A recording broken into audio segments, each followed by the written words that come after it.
utilized Maria and that character of Mrs. S in season 1, and you really wanted to give her some more meaty stuff to do in season 2, didn't you? I don't know. I wouldn't say underutilized. Well, what'd you say? She was a sleeper. Okay. Yeah. We kind of knew that Mrs. S was a badass, and we were waiting for the right time to show off her badassness. In truth, we just couldn't fit it in the first season. We do have another Twitter question. This one does go to Maria. It's from @LucyLovesJuice. So do I. Will Mrs. S get any action next season? Well, she got some action last season, I know that. Those games. Another Carlton Maria, what's going on? I don't know, is Carlton coming back? That was something. A lot of people have been saying today that they're really interested in Paul and Mrs. S's tea session. Maybe make that tea a little stronger. I think that might be a little step too far for Sarah and Mrs. S's relationship now. But I don't know, anything that comes, none of us ever know what's going to happen. We don't know like you don't know, and we're just excited and trust them and know that it's going to be exciting, and that whatever happens, we won't expect it. So it's fantastic for us to work. It's really brilliant. Let's jump down to Ari for a minute. You've seen what Tatiana has to do to prepare for scenes. I understand you went on the set to watch the big clone dance party scene, which must have made your head explode. How much of sort of Graham and John and Tatiana sort of prepared you for maybe what's to come, playing different characters in season 3? I'm still waiting to find out what I'm doing. We've had a couple conversations, and I know a little bit about who I am and about where we're going, but Tat's one of the most generous actors you'll ever work with, and I know if I ever do have any questions that she'll be there to answer. But, you know, it's a very personal journey, I think. Her creating her characters and me creating mine, so I really look forward to it. And you were a character that was supposed to die. I was. You're not supposed to be here. Like, Paul was supposed to take you out at that bar scene, right? Episode 6, yeah. That's how John Fawcett introduced both of us. He was like, "Hey, this is Ari, and you're gonna kill him, Dylan." I was like, "Sorry about that, Ari." But it never happened, thank God, because Ari is such an amazing addition to the cast. Yeah, he just showed up, you know, in that first episode, in that diner scene, and sitting opposite him was like, this actor was so present and so just had this well of depth. Shit, like he was just so. Sorry guys. Stuff. But he's just such a presence, and I think, you know, getting to use him in this way next year is just so exciting, and it's just going to elevate the piece, I think. Dylan, still don't trust you, man. Still don't trust you. I just don't. I know you've been under. I don't trust myself. I mean, seriously, what's going on here? I mean, I know you're undercover. You had this whole ruse. The Afghanistan thing was just a ruse to get into the diet. But how can I be expected to trust you when Paul is off doing stuff like this? Let's take a look. It comes up. And we keep it professional, very professional. And my man crush on Jordan Devaris is almost as much as my crush on Clone Club. So when I read that scene, I was like, you guys are gonna hate me. That was hard for you. You were not. I thought Paul would become unredeemable after that, but you know, he was doing it for a reason. But you know what? I gotta say, you did so well being comfortable enough to show everybody, like, cause you know, you're putting yourself on camera for like millions of people. You felt that was so brave that you got comfortable enough to do that, to show that nasty part of yourself, to show that side. That was amazing. Thanks, buddy. But you see that little hint. I had a You see that little hint of regret when he puts the gun in his hand, so you know there's that tinge of goodness in it. But at the same time, I must say, Jordan got me back during that scene for doing that to him. Because Felix wears some high heel boots, and when I was doing, we did about 10, 15 takes, and every time I flipped him over and pushed him down, that boot kicked me in the exact same spot on my shin. Oh, I think it's still a scar. so into it, he spit on me. Who's nasty now? Yeah, who's nasty now, Clone Club? I never said I wasn't nasty. And I looked at the scene, I was like, Jordan, if I didn't love you so much, that would not be cool. But it was cool, I bottled it, and it's now on eBay, so if you guys want it.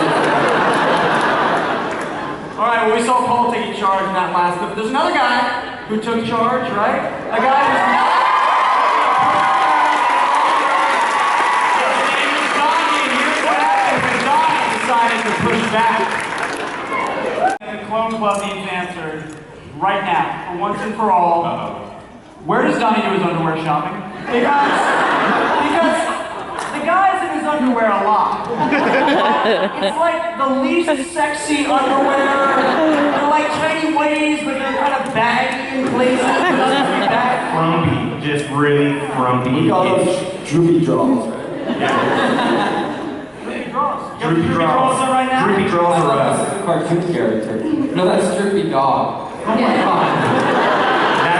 That's the character. If my underwear was a character, that would be it. I think Allison might buy his underwear. I think that's totally it. I guess that's what Allison likes. Yeah, she John and Graham, you guys actually had some scenes with Donnie in the finale that you had to cut out that people can see on the DVD and Blu-ray. I don't know if you guys have checked that out yet, but tell them about, you can see Donnie trying to do a little blackmailing, right? Yeah, it's true, actually. We obviously, we ended the finale with, we had a lot of material. And unfortunately, Christian, I'm sorry. Christian didn't make it to air in episode 10. And so Broke my heart. we finished the scenes, though, and we put them on the DVD because they're awesome. And because you're awesome. Thanks, Fox. And it's really, you know, Donnie taking charge, really, is what those scenes are all about. If you want to see Donnie try and get his monitor expenses back from Rachel, you should check out So there's a little treat for you on the DVD, so check that out. Yeah, it is cool. You guys should check it out if you haven't already. All right, another Twitter question. This one from Tatiana from @Greek_Mythology. It's an interesting one. Which deceased clone do you wish you would have more time, had more time to interact with? I guess you got 3 to choose from, right? You got Beth, Katya, Jennifer, who we saw this year in the videos. Any of those that you really wish you could have had more time? I'd like to try and go back to all of them. I mean, I think Jennifer would be quite an interesting character. She's sort of, yeah, we got a very small glimpse of her, but weirdly we sort of saw her whole life in 3 sequences, and we shot that in pre-production, like before camera, and it was this weird day of shooting this woman's life and then losing her at the end, so it might be quite interesting to go back to her. But Beth, I think, is a fascinating tool. She's got everything. She's got so many, clues to the. I don't know what. She's got something. Yeah, well, yeah, that's what I got the most. When I put out there, that's what most people want to know. I mean, here's one from the Archer Ballet. I don't know what that means. And asking, and a lot of people asking, are we ever going to see Beth's backstory? John, Graham, any chance of a flashback episode or anything like that? nothing is off the table. We are. I mean, we've talked about Beth's story as part of the mythology of the series since the beginning, and we're both fabulously interested in Beth's story, and I think that at some point, there is a definite chance that we may see that. Don't you think, Grant? I think that there's probably a twist on what happened with Beth that we don't know yet. Yeah. Well, there's definitely a twist. Where did Beth and Paul have their first date, guys? Just curious. That's the big mystery. That's the big mystery. That's what I want to know. Johnny Rockets. It's killing. That's what I was going to say. I was going to say Shake Shack. Are you really? Yes. It was Denny's for Grand Slam breakfast. We got a Twitter question from @PunkMissInny. Can we see more of Tony? And can he be here? Tony was a transphobe character we met this season. I think you guys were all really excited to introduce him, even knowing he might be a divisive character and people may have strong feelings one way or the other. What do you guys think? Would they bring him back and that spectacular mullet? Maybe. I I love Tony. I would love to explore him further. I think we, got the very littlest bit of him, and he just offers so much as far as identity and gender identification and exploration and expression, and our show's about that. Our show's about individuals and about people and how they express themselves, and so he offers all of that. But at the same time, he's sort of singular in the sense, his mullet and his, he's just this guy who I've never seen on screen, and I've never read that guy on a page, and I'm so excited by him and by the interaction with Felix and by the conversation that he prompted. Whether it be I think polarizing is the only way we're going to start talking, and the only way we're going to start understanding each other, and finding out that coming to understanding, I think, and telling trans stories and having trans actors in those parts is part of just getting the stories out there. And having a debate that's polarized is so much better than not having a debate at all. Absolutely.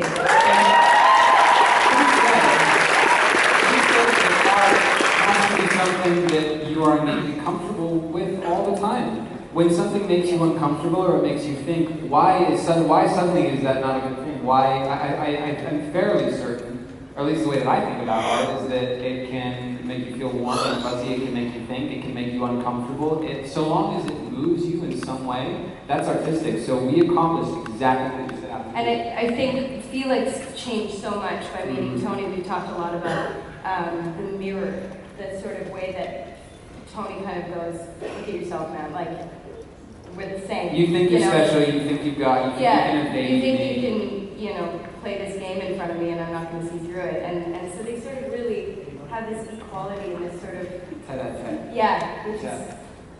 I'd also like Mrs. S to meet Tony, because I think that Mrs. S would understand his rebelliousness and spirit and strive for identity, but she also has a lot of conversations she needs to have with him about table manners.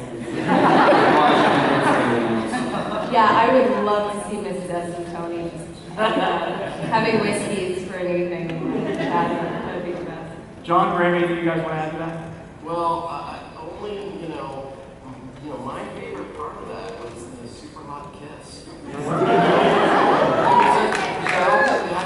It was a little weird, but super hot. And now, are you asking to kiss Maria too? What? Is Tony asking? It's Tony asking this one. That's the question. Yes, it is. Here's one more. This is my favorite question that was sent in from the Clone Club. Ellie Long asked a question. Where are Casima's parents? Their daughter is seriously sick.